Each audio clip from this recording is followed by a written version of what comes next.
할렐루야. 네, 시편을 나가는 이 첫 시간, 첫 인사, 할렐루야. 너무 잘 어울리는 인사인 것 같습니다.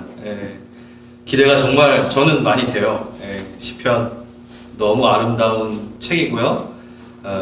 우리 아까 맹 목사님께서 말씀하셨듯이 찬양하는 수개월이 되길 원합니다. 오늘은 그 찬양함을 위해서 시편이 어떻게 구성되어 있고 또 시편은 무엇을 또 전체적으로 말하고 있는지 제가 간략하게 소개를 해드리겠습니다. 짧은 시간으로 할 겁니다. 정말 내용이 많지만 딱 여러분들이 시편을 사랑하게끔까지만 기대하게끔 그게 어려운 거죠. 아무튼 시편에 대해서 우리가 좀 얘기를 나눌 텐데요. 먼저 시편의 이제 책명이죠. 시편의 이름에 대한 부분들 이걸 다 알 필요는 없겠지만 테힐림입니다. 그 찬양이라는 거고요. 찬양의 책, 그 찬양들 하면 테힐룸 이렇게 되고요. 찬양이라는 뜻으로 이 시편. 근데 우리 한국말로는 뭐죠? 시죠. 그래서 이제 중국 성서 이름에서 시편, 시의 모음집. 그래서 좀 보는 시각이 책명에 따라 좀 다르다는 걸 느끼시겠어요? 히브리인들이 이걸 볼 때 찬양의 이야기들, 찬양의 책, 찬양들 이렇게 얘기했고, 또 우리말로 옮기면서는 시편 이렇게 되어 있습니다. 그리고 뭐 다 알겠지만, 그쵸? 헬라어로는 프살로 해가지고 혀를 튕기다. 찬양은 혀를 튕기는 찬양은 현악기를 연주하며 부르는 노래들 이런 식으로 이야기가 돼 있어요. 시편의 책명에 대한 부분에 대해서 깊게 얘기할 필요는 없겠지만 이 테힐림이라는 단어 자체는 그냥 찬양이다 이렇게 얘기할 수 있는 부분을 좀 더 넘어서서 아주 깊은 의미가 솔직히 있습니다. 그 의미는 이 시편을 하면서 그 의미가 뭔지가 좀 드러날 거예요. 그냥 찬양이 아니라 그 테힐룸이라는 단어 안에는 뭐를 내포하고 있는가. 입이 벌써 근질근질하죠. 저는 빨리 말하고 싶어요. 그냥 찬양 정도가 아니에요. 예언적인 의미도 들어가 있고 그 깊이의 의미가 훨씬 더 많이 들어가 있는 이름이라는 걸 말씀을 드리고, 시편의 독특성, 색깔이 막 변하네요. 흰색으로 했는데 검은색으로 갔다 하네요. 괜찮습니다. 시편 자체는 정말 우리 믿음의 선배들이 좋아했던 책이었어요. 마틴 루터는 성경 전체의 축소판이다 라고까지 얘기를 했고, 또 시편은 구약의 개요이다. 어거스틴은 영혼의 거울이 되어주는 것이 바로 시편이다. 이 왜 영혼의 거울이 되는지는 이 시편의 독특성에 대해서 좀 다뤄보면 충분히 이해가 됩니다. 그리고 칼빈은 영혼의 해부도다. 무섭죠 이게. 그래서 영혼의 거울, 영혼의 해보도 왜 이렇게 얘기할까? 이 독특성 때문입니다. 다 바뀌어서 속살이 드러나 버리게 하는 우리의 책. 절망 모습 그대로를 비춰주는 우리의 책. 그래서 영혼의 거울이고 영적인 실체를 보여주는 책. 나의 모습 그대로를 비춰주는 책. 첫 번째, 시편의 독특성은요, 사람이 드린 찬송을 다시 하나님께서 계시하셔서 우리에게 쓰게 하신 거예요. 참 독특하죠? 그렇죠? 보통 하나님의 말씀은 하나님께서 말씀하신 것을 우리가 써야 되잖아요. 그렇죠? 하나님께서 이사야에게 하신 말씀, 그렇죠? 바울에게, 저자들에게 이게 하셨던 말씀들을 주로 이렇게 쓰게 되는데, 시편은 정말 특이하게 어떻게? 하나님이 말씀하신 게 아니라 하나님의 그 광대하신 은혜와 하나님의 사랑과 공의와 그것을 맛본 사람이 말하는 거예요. 그러니까 이 성경에 뭐가 들어간 거냐면 사람의 말이 들어가 있죠. 근데 이걸 성경으로 하나님께서 다시 계시하셔서 쓰게 하시고 성경으로 허락하게 하시는 일들은 도대체 무슨 일일까? 기도와 찬양이 얼마나 중요한지를 보여주는 게 바로 시편이다 라고 얘기를 해요. 그렇지 않겠어요? 우리의 기도의 말과 우리의 찬양의 말이 인간의 찬양과 기도의 말이 성경이 되어버렸다라는 거죠. 그만큼 지금 우리가 이 시대에 말하고 있는 찬양과 노래들, 기도들, 솔직하게 하나님 앞에 다 토해내는 이 말들은 너무너무 귀중하게 하나님이 생각하고 있다. 성경으로 만들 정도로. 자, 보십시오. 두 번째, 시편은 우리가 실질적인 삶 속에서 느낄 수 있는 정직성을 보여주는 책이다. 삶의 정직성. 그래서 시편의 독특성 중에 두 번째입니다. 바로 계속 앞에서 얘기했던 영혼의 해부학, 네, 그렇죠? 영혼의 거울. 실제적 유익을 생각해 볼 때 우리의 절망감을 다룰 수 있는 성경적 방식이 있음을 우리에게 알려주는 책이다. 자신의 추악성, 약함을 드러내는 것에 대해서 두려움을 갖고 있는 우리에게 연약함을 드러내는 것에 대해서 두려움 없게 만들어주는 책이다. 우리는 교회에 모이면 자신의 실패감, 자신의 절망감을 드러낼 때 무시당할 것 같아서 못 드러내잖아요. 아닌가요? 네, 오늘 주일, 이번 주일에도 이걸 좀 다룰 텐데 우리는 그거를 꺼려요. 세상은 그걸 꺼려요. 그래서 가식을 하죠. 자기가 아닌 모습을 비추는 것으로 자신이 보여지기를 바라는 것들이 있죠. 그러다 보면은 외식을 하게 되게 되고 이 모든 것들을 그만두게 하는 책이다. 그래서 정말 영적 기만에 빠지지 않게끔 그런 가면을 쓰지 않고 솔직한 영적 자극을 일으켜주게 하는 영혼의 해부학이다. 영혼의 거울이다. 라는 책이다. 라고 이야기하죠. 그게 정말 독특한 거예요. 네. 시편을 읽어보면 이제 알 수 있잖아요. 네. 그쵸? 그 다음, 예언적인 성격을 갖고 있다. 네. 이 부분은 시편을 얘기할 때 많이 강조되는 부분은 아니지만 저는 이 부분을 더 강조하고 싶습니다. 다윗의 시편 같은 경우, 또 고라 자손의 시편, 그리고 다윗의 장막을 지켜냈던 그 제사장들의 노래들, 거기에 보면 어떤 내용이 있냐면요, 메시아에 대한 예언이 속속히 들어있습니다. 아주 귀중하게 잠겨져 있습니다. 그래서 시편은 예언적인 역할, 예언적인 성격을 분명히 띠고 있다. 어디서? 예배 안에서 예언적인 하나님의 계시들, 예수 그리스도를 보게 하는 그런 독특성이 분명히 들어있다라고 얘기합니다. 이게 그러면 우리에게는 어떻게 적용이 될까요? 그럼 예배가 깊어질 때는요, 하나님께서는 무엇을 계시하냐면 예수 그리스도의 십자가를 계시하십니다. 그러니까 다윗이나 이렇게 보면은, 이게 시편을 보면요, 이사야서 53장을 같이 읽은 것처럼, 그리고 십자가에서 밑에서 바로 본 것처럼, 그러니까 영으로 본 거죠, 실제적으로. 그리고 다윗은 얘기하잖아요. 내 주께서 주가 두 명이고 두 분이고, 그러니까 성부 하나님, 성자 하나님. 이때 구약시대 때 이거를 알 수 없잖아요. 근데 예배에 깊이 들어간 자는 예수 그리스도의 실체를 보게 되는 거예요. 그래서 실상이 땅이 아니라 하늘이 되어버리죠. 아, 저게 진짜다.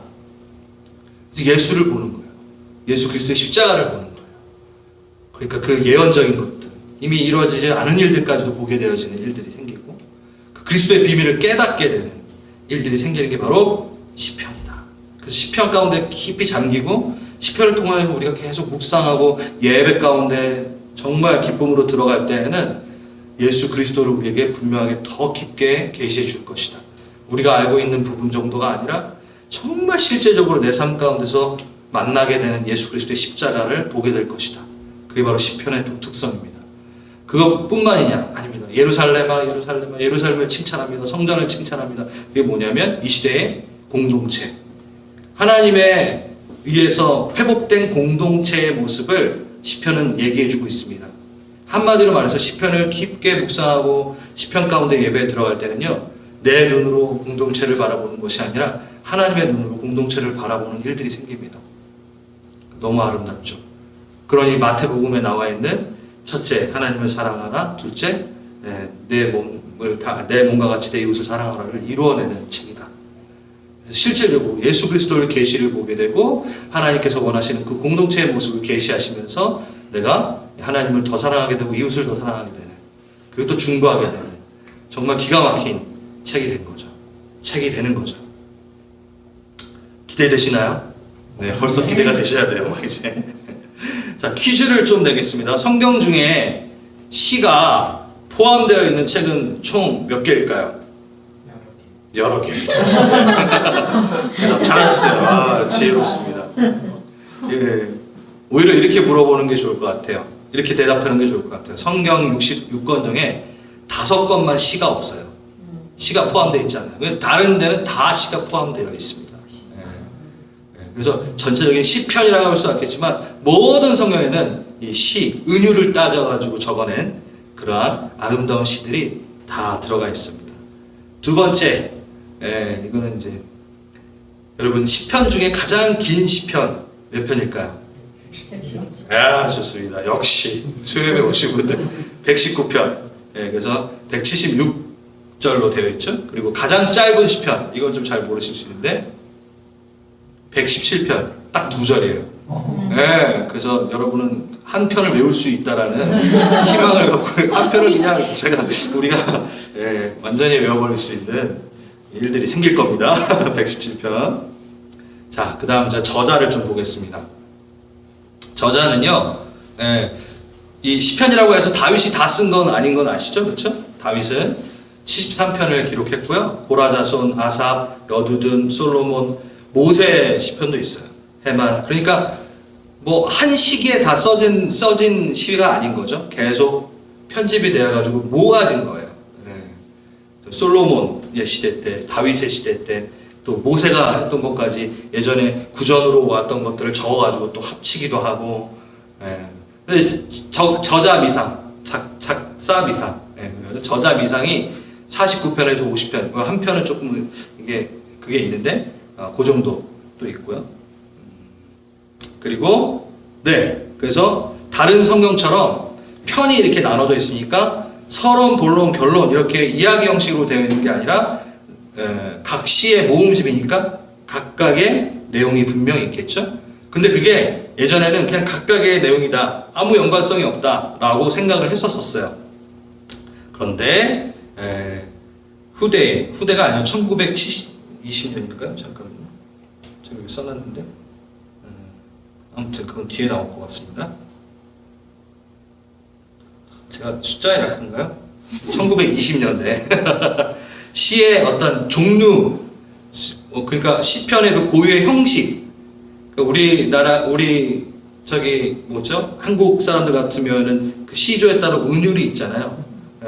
보통 이렇게 표현을 하더라고요.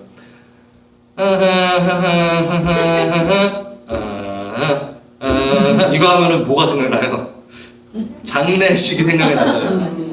전혀 이런 세대는 또 모를 수 있죠. 이제 가면 야 이게 정말 장례식 때 불렀던 노래야. 그 우밀처럼 딱 이 히브리인들, 이 유대인들은 요 운율을 따라 요렇게 쓰여져 있는 건 봐도 이게 슬픈 노래구나. 이게 슬픔을 말하기 위해서 쓴 거구나라는 알 수 있는 그러한 형식들이 있다라는 거죠. 그래서 그런 걸로 좀 장르가 또 구별이 됩니다. 그럼 뒤에서 하려고 제가 미리 말씀드렸는데. 아무튼 그래서 저자가 이렇게 돼 있고 저자가 지금 계속 하고 있었죠.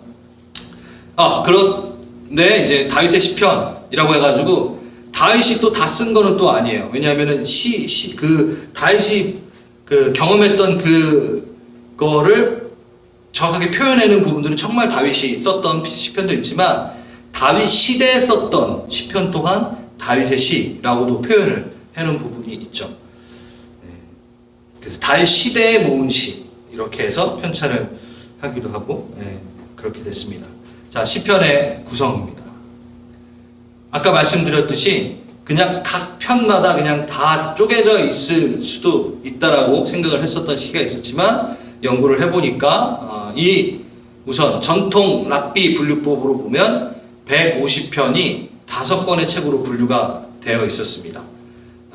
모세 오경이 5개인 것처럼 그거에 맞춰서 5편으로 이렇게 모아져 있어요. 그래서 제1권은 1편부터 41편 보시면 알 수 있겠죠? 그래서 다시 요거는 여기 있네. 요게 더 좋겠네요. 그래가지고 1권은요 다윗이 이제 초기 다윗이 무명이던 시절. 예. 안 보이시나? 요걸 그리고 그 2권은 고라 자손과 아삽과 다윗과 솔로몬이 썼던 것들 이렇게 모여져 있는 부분들을 볼 수 있습니다. 그래서 내용을 본다면 예배의 노래, 국가적 중대사의 찬양의 축가, 모세 오경이랑 관련된, 왜냐하면 모세 오경의 그 5편을 맞춰서 시편 또한 5편으로 이제 만들어 이렇게 편찬을 해냈기 때문에 거기에 또 맞췄다는 거예요. 기가 막히죠. 하나님이 대충 우리한테 주시지 않았어요. 정말 온 심혈을 기울여서 또 잘 해석하고 잘 이해하게끔 하기 위해서 우리에게 주셨다라는 걸 잘 믿게 됩니다, 진짜. 그래서 제1권은 창세기, 출애굽기, 레위기, 민수기, 신명기 이렇게까지 딱 또 그 내용들이 연관성이 있다는 것을 또 알게 됩니다. 그래서 대개의 시편들은 예루살렘 성전 예식을 위해서 사용되는 시편 이렇게, 그리고 종교교육, 영적 생활을 보존하기 위해서 사용되는 이렇게 2가지 용도로 사용이 됩니다. 그리고 제가 우리 여기 수요예배 오신 분들을 위해서 이 자료는, 그리고 제 아예 이 강의 오늘 개간의 자료는 다 드리겠습니다. 모두에게 죄송합니다. 그래서 제가 홈페이지에다 올려놓겠습니다. 그래서 요거 표랑 여기 나와 있는 이 표보다 더 자세하게 되어 있는 표는 제가 지금 여기 갖고 있어요. 그것까지도 제가 여러분들에게 드리겠습니다. 되게 또 독특한 게 이 시편을 구성할 때마다 이 1편에서 41편, 41편에서 73편 이렇게 마지막 편 딱 요때마다 어떻게 되냐면 2번의 아멘으로 끝나요. 그래서 편이 정확하게 이렇게 나눠져 있다는 것을, 그래서 5권의 책으로 나눠져 있는데 각각 책들이 하나님께 영광을 돌리며 성령으로 종결되게 되어져 있는 그런 방식으로 되어 있습니다. 그래서 그리고요 의도적으로 찬양할지어다 라는 부분을 맨 앞과 끝에 배치해 놓는 그러한 구성 방식도 갖게 돼 있고요.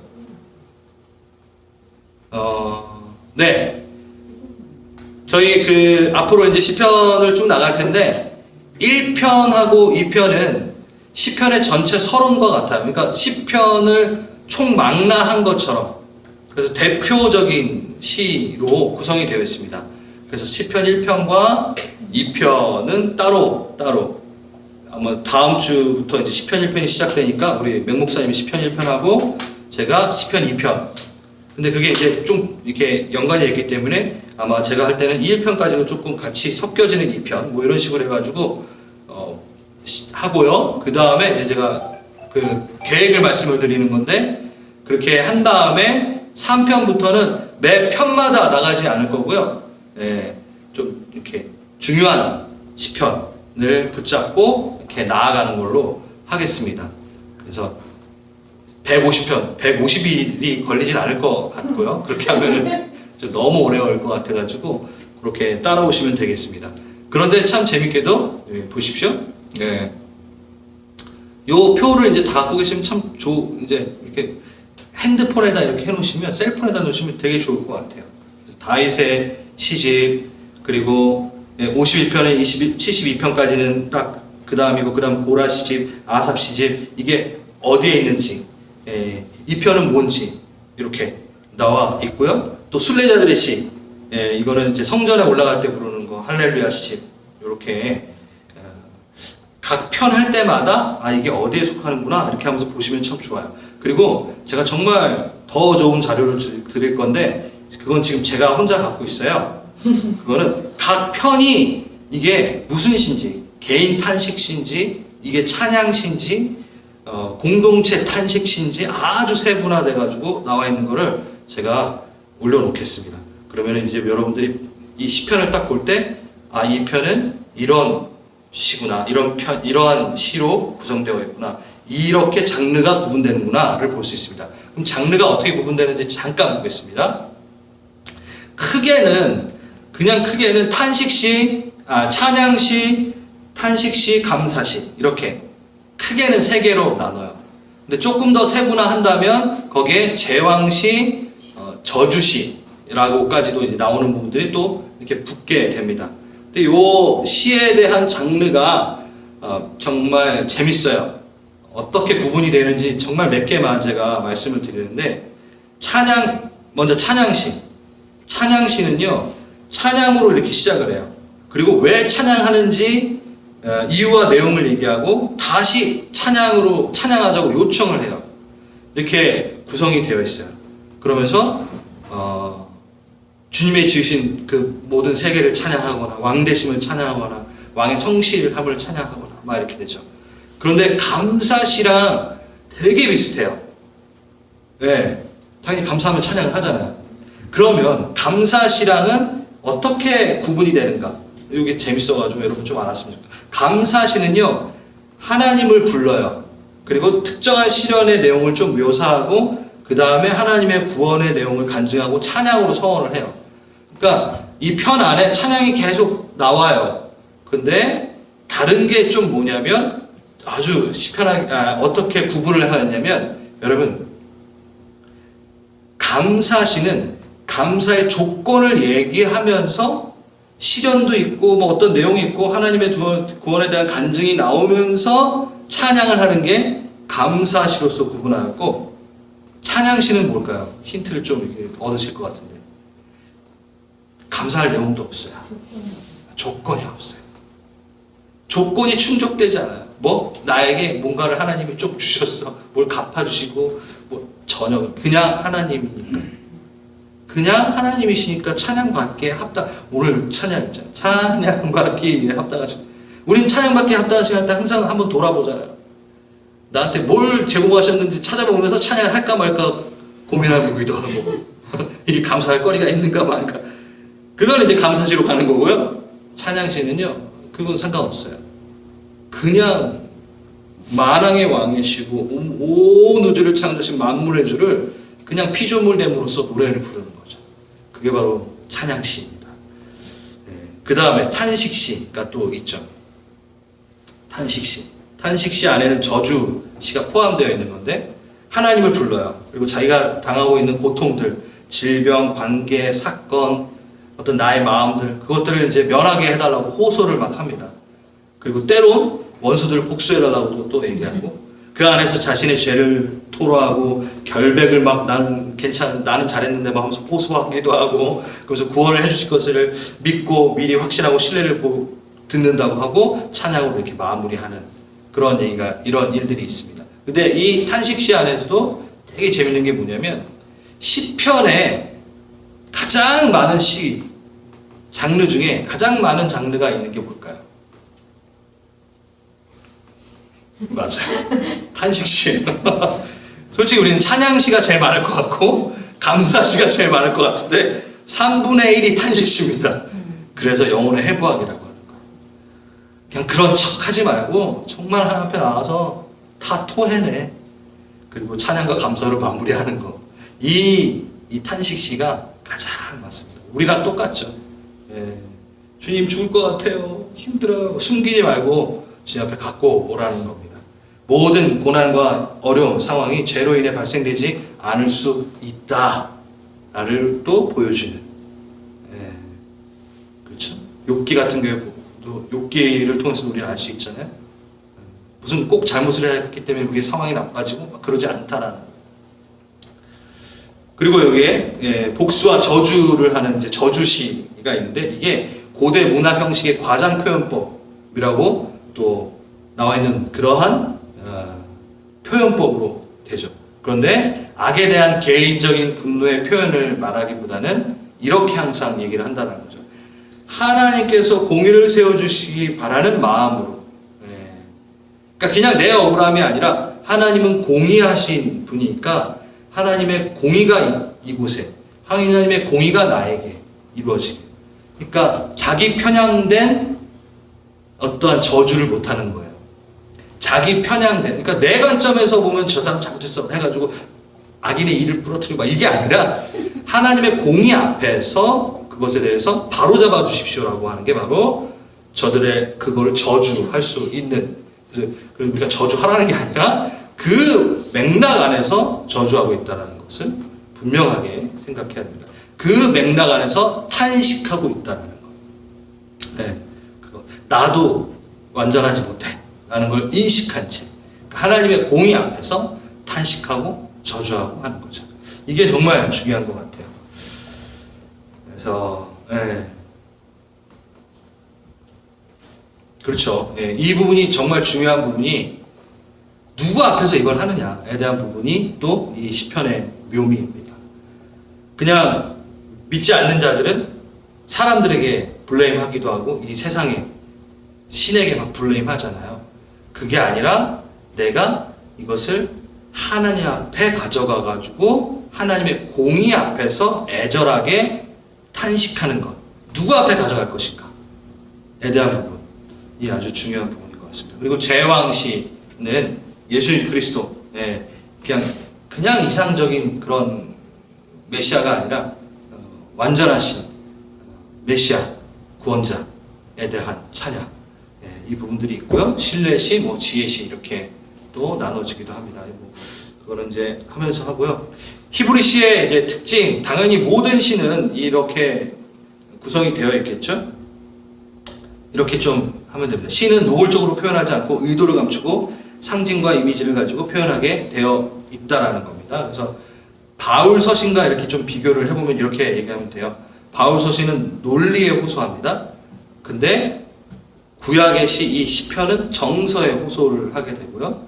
바울의 서신서는 합리적인 주장으로 핵심적인 부분이 있고, 그런데 시편은 이미지들, 그림들을 갖고 이렇게 나아가는 부분들이 더 많고요.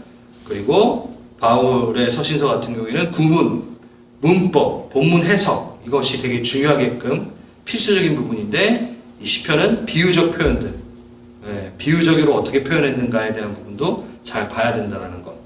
시라는 장르라는 것을 이해하고 봐야 된다는 것. 그래서 하나님의 날개 그늘 아래 이렇게 하고, 하나님 날개 그늘이 어디 있어? 막 이렇게 하면 되죠. 하나님 날개 그늘 그 보호함이 있고, 이렇게 그 시의 표현이라는 것, 이것들을 잘 보고 왜 그렇게 얘기하면 안 되는 거예요? 그래서 평행법이 있고 이거는 제가 올려놓겠습니다. 나중에. 그리고 정말 재밌게 우리가 또 성경을 볼 수 있는 거는 역사적인 사건을 담은 시편의 부제목들이 있어요. 여러분 시편 보면요, 다 무슨 상황에서 쓴 시라고 나와 있고 구체적으로 나와 있는 것들이 있어요. 다는 아니에요. 근데 그거는 정말 재밌게도 그 책, 그 역사와 연결되어 있는 그 책으로 가서 같이 봐야 돼요. 그러면 실감이 납니다. 그냥 이 시만 읽는 게 아니라, 예를 들어서 아주 우리가 잘 알고 있는 다윗이 압살롬을 피하면서 썼던 시, 아들 압살롬에게서 피하면서 썼던 시. 그러면 사무엘서나 이 역대상 이런 데 가서 봐가지고 이런 것들을 보고 같이 볼 수 있는 것들, 그렇죠? 그래서 밧세바를 범하고 그 다음에 죄 가운데 거하면서 썼던 시, 아주 유명한 시가 있죠. 이런 부분들. 그리고 정말 중요한 거, 예수 그리스도 메시아의 시편, 메시아에 관한 신약에 사용된 시편들, 이 편들은 다 예수 그리스도의 그 메시아의 예언적인 것들을, 제가 아까 말씀드렸던 시편은 예언적인 성격을 갖고 있다. 뭔가요? 십자가 바로 그 예수 그리스도의 그 십자가 발치에서 본 것 마냥 썼던 것들이 쭉 있죠. 시편 22편 특히 이번 주일날 할 겁니다. 이렇게 너무 잘 맞아 떨어져야 항상 보면. 그래서 예수님의 고난 분이겠습니까?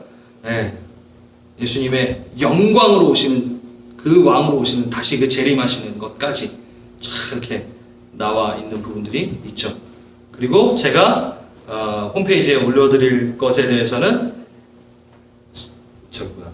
복음서부터 신약, 그러니까 신약에서 시편하고 연결되어 있는 것들, 그거를 제가 표로 아예 올려놓겠습니다. 그래서 여러분들 시편 몇 편 볼 때 이게 에베소서랑 연관이 있는데, 시편 몇 번 볼 때, 누가복음 이거랑 연결이 되네 하면서 그 시편을 보면서 연결되어 있는 그 신약의 서신서나 그리고 복음서를 이렇게 보시면 너무나 재밌을 거예요. 그리고 아까 말했듯이 1편은 토라 중에 지혜 시편이고, 2편은 왕조 시편이고, 3편은 개인 탄식시고, 8편은 찬양시고, 이것들을 제가 다 이렇게 올려놓겠습니다.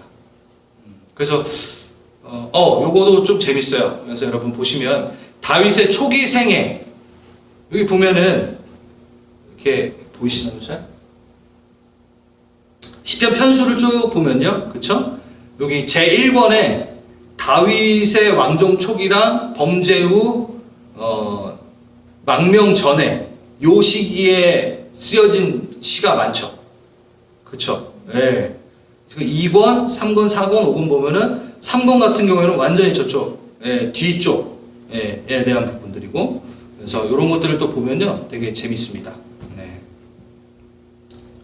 그래서 뭐 이거는 우리가 계속 하면서 조금씩 볼 거니까, 그래서 사실 이거네요. 그래서 마지막으로 제가 시편, 시편 하나님의 영광에 대한 우리의 반응, 이 시편 안에서는요 어떻게 찬양해야 되는지를 또 가르쳐주고 있다라는 겁니다. 그래서 하나님의 영광을 맞닥뜨릴 때 우리는 어떻게 해야 되는가에 대한 부분은 시편을 말하고 있어요. 시편은 예언적인, 다시 여러분 시편을 깊게 묵상하고 예배 가운데 이 시편을 계속 묵상하고 부르고 하면은 눈이 떠지는데 그 안에서 뭐를 발견한다고 제가 얘기했죠? 맞아요. 예수 그리스도. 눈으로 다 말씀하시는 게 제가 보인다니까. 예수 그리스도를 볼 수 있다고 말씀드렸잖아요. 예수 그리스도의 십자가, 예수 그리스도의 영광, 예수 그리스도의 다시 오심. 여러분들은 그 예수 그리스도를 새롭게 만날 겁니다. 그걸 통해서, 시편을 통해서. 그리고 또 뭘 보게 된다고 그랬죠? 공동체를 보게 된다고 그랬죠. 그래요. 잘 맞히시네요. 그래서 시편을 통해서 그렇게 보는데, 그걸 봤을 때 우리가 찬양시와 감사시와 탄식시로서 내 모든 안에 있는 것들을 주님께 다 표해내며, 탄식시가 3분의 1이라고 했죠. 그렇게 영혼의 해부와 영혼의 거울로서 그걸 보면서 어떻게 반응을 할까에 대한 부분인 거예요. 어떻게 반응할까? 음성으로 반응하게 되어 있습니다. 시편은요 입으로 말하여서 하나님께 표현하라고 얘기를 해요. 인정해라, 감사해라, 간증해라, 시를 읊어라 라고 얘기해요. 음성으로. 그래서 기도가 여러분 이게 아무 말 없이 그냥 조용히 하는 기도가, 묵상 기도가 또 좋을 때도 있지만요, 성경 자체는요 떠들라고 떠들어서 반응하라고 분명히 얘기합니다. 그래서 너희가 묵상, 주야로 묵상하는도다, 이것도요 으르렁거리면 이게 읊는 거거든요. 그래서 큰 소리로. 그래서 우리는 찬양할 때 큰 소리로 입을 벌려가지고 표현하고 말해라, 침이 튀기면서까지 이렇게. 요즘 조심해야겠죠? 마스크 쓰고 계시니까. 이게 바로 하나님께서 우리에게 원하는 반응이에요. 쑥스러워하지 않으셨으면 좋겠어요. 기도할 때나 찬양할 때 아멘, 할렐루야 외치십시오. 우리 지행자면 잘하잖아요, 그렇죠?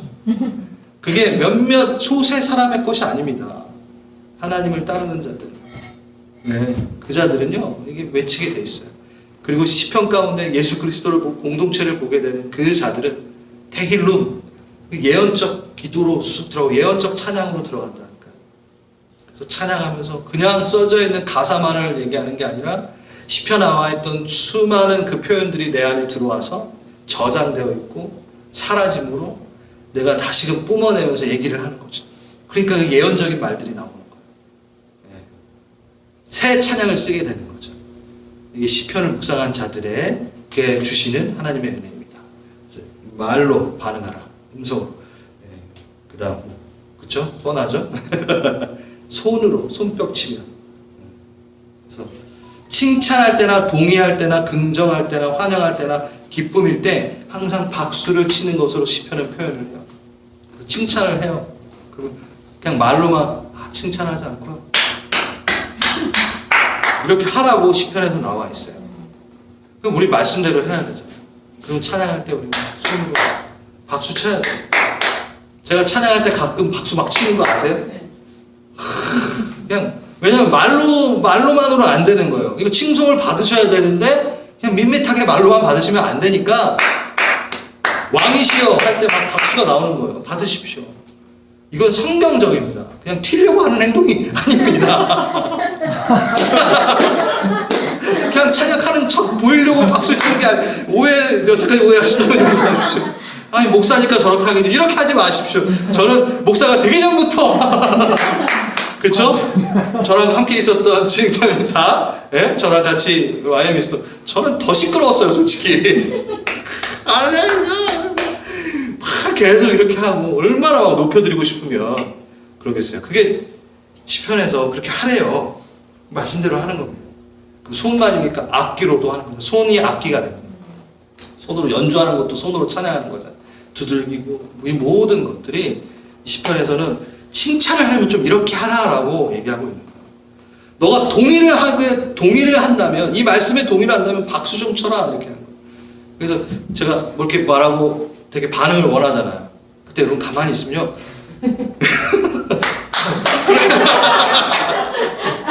이걸 들으셨는지 동의를 하고 있는지 몰라요. 특히 이제 마스크까지 쓰고 계시니까. 그래서 제가 눈이라도 껌뻑거리시라고 하시는 이유가 하나님의 마음은 똑같습니다.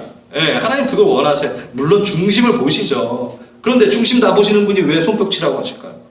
왜 입으로 말하라 그러실까요? 왜 몸으로 찬양하라 하실까요? 하나님 원하십니다. 하나님 그 반응을 원하십니다. 그래서 여러분 하나님께 동의한다. 그러면요 악기로 동의합니다. 찬양 가운데 정말 동의되는 가사가 나왔어요. 아버지 제가 동의한다니까요. 네, 영으로 제가 동의합니다. 이게 찬양입니다. 할렐루야. 네, 그 다음에 이제 또 몸으로. 여러분 서는 것 자체가 예배라는 거 아세요? 우리가 왜 서서 첫 시작할 때 시작하니까 시작을 알리기 위해서 잠자는 사람 깨우려고 깨우는 거 아니에요. 그리고 말씀 끝나고 나서 잠 좀 깨시고 일어나시고 이제 끝냅시다. 그게 아니에요. 서는 것 자체가 존경에 대한 것을 표현합니다. 시편 안에서는 서는 것을 왕 앞에 쓰는 것, 기립하고 박수치고 이거를 제대로 왕에게 인정하고 내가 아멘하고 존경하고 있다. 정말 존경하고 영광을 드리고 있다라는 표현이 서서 하는 것들입니다. 그래서 제사장들이 다 서서 일했어요. 네. 모든 예배 제사장 그 관계도 앉아서 하는 거 없어요. 다 서서 하라. 이거는 그렇죠. 그 다음에 감동이 있을 때는 무릎 꿇고 엎드려 시편에 나옵니다. 표현하라. 그리고 춤추라. 춤추라가 나옵니다. 그래서 저 춤 추죠 저도. 어떻게 이 정도까지밖에 못하지만 제가 신나면 이게 몸이 가만히 있지 못합니다. 그게 바로 반응하는 거죠. 내 몸이 주님을 찬양합니다. 네. 그래서 좀 그렇게 찬양이 회복되는 이 시편을 통해서 우리 교회가 또 예배의 반응이 회복되는 일들을 전 꿈꿉니다. 전 기대가 많이 돼요. 그래서 수예배를 다 못 들으실 수도 있고 하지만 저는 주일 때도 계속 이걸 얘기할 겁니다. 시편을 하고 있기 때문에. 그래서 여러분, 자, 뭐 이제 마치겠습니다. 여러분 춤을 좋아하는 민족들이 있어요. 예, 다 좋아하지만, 예. 근데 진짜 춤 좋아한다라고 생각했을 때 제가 아프리카 갔을 때 춤 정말 좋아하는구나. 그냥 몸이 그루브가 되잖아요. 뭐만 했다면 이렇게 흔들고 있는. 예. 근데 제가 정말 재밌었던 게 뭐냐면 그 선교를 갔다가 아프리카에서 막 이렇게 하고 정말 하고 나서 그 어떤 이렇게 다큐멘터리 같은 걸 봤는데 그냥 제게 춤이라는 주제로 나온 어떤 다큐멘터리였어요. 기억은 안 나지만 그 춤을 좋아하는 민족 중에 한국이 그냥 분명히 꼽혀 있다라는 거죠. 진짜로. 그거에 대해서 재밌는 말로 이제 이게 누가 얘기를 하는데 우리 한국 민족이 춤을 얼마나 좋아하냐면 120km로 달리는 고속버스 안에서 목숨을 걸고 안전띠를 풀고 위에서 춤을 추는 게 우리 민족이다 막 이렇게 하면서 얘기하면서 막 하는 얘기를 봤는데 너무 웃긴 거야. 생명을 걸고 춤을 추고 있는 민족이 우리 민족인데 보세요. 120km로 달리고 있어요 도로를. 근데 안전띠 다 풀고 다 서서 춤을 추고 있는 거죠. 그 열정을 우리 주님께로 올립시다. 그래서 우리 한민족의 그 진짜 온몸을 표현하여 하나님을 노래하는, 자기 생명을 다해 노래하는 것을 이 몸에 배어있는 이 우리들이 정말 생명을 들이면서 몸과 마음을 다해. 정말 중요한 거는 마음이죠. 마음은 당연한 거니까 밑에 깔고, 하나님 마음만 줘 하고 마음만 표현해 하시면 되는데 왜 하나님이 입으로, 손으로, 손뼉 치며, 엎드리고, 뛰며, 서서 이걸 얘기하신 이유는 분명히 하나님께서 이걸 좋아하시기 때문입니다. 그래요. 진짜 그래요. 우리가 그렇게 할 때 우리의 영이 정말 그 예수 그리스도를 더 깊게 보는 그 공간으로 들어가게 되고, 예수님의 눈으로 예루살렘을 바라보는, 예루살렘 사랑하게 되는, 그게 뭐냐면 우리 공동체를 말하는 거예요. 지금 구속사적 관점으로 봤을 때 이 우리 공동체를 더 사랑하게 되는 일들이 막 생기는, 예배가 회복되는 또 이 시편의 여행이 되기를 바랍니다. 그래서 우리 기도하고 같이 마무리하겠습니다. 기도보다 찬양하고 끝낼게요. 그 뭐죠? 마지막에 했던 거? 찬양하세요였죠? 네. 그래서 일어나셔서 찬양하세 부르시면서 오늘 이 들었던 말씀을 이렇게 묵상하시고, 뭐 다 기억나실 거예요. 오늘 짧았기 때문에 이 내용들이. 그리고 내가 영으로 예수 그리스도를 보리라. 그냥 하죠. 그냥 그거 안 껴도 될 것 같아요. 자, 제가 가사 다 아시겠지? 어떻게 시작? 찬양하세요. 시작. 찬양하세 찬양하 박수 치면서 찬양하세 함께 소리 높여 찬양 드리세. 아멘. 다시 한번 찬양하세. 찬양하세 찬양과 감사는 다릅니다. 찬양시는 감사할 것이 없어서 하는 겁니다. 함께 소리 높여 받으십시오 주님. 드리세. 찬양받기에 합당하신 주님. 아멘. 언제나 동일하신 주. 몸을 사용해서 불러서 주 이름 외치세.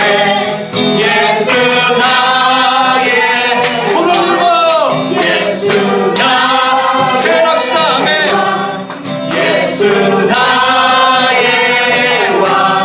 아멘. 아멘. 받으십시오. 감사합니다. 네, 주님께 영광의 박수 올리고 오늘 예배 마치겠습니다. 너무 좋네요. 네. 이 시편 그 개간 하나로 찬양이 달라지잖아요. 그렇죠? 우리 계속해서 우리 이렇게 찬양합시다. 아멘. 다음 주에 뵙겠습니다.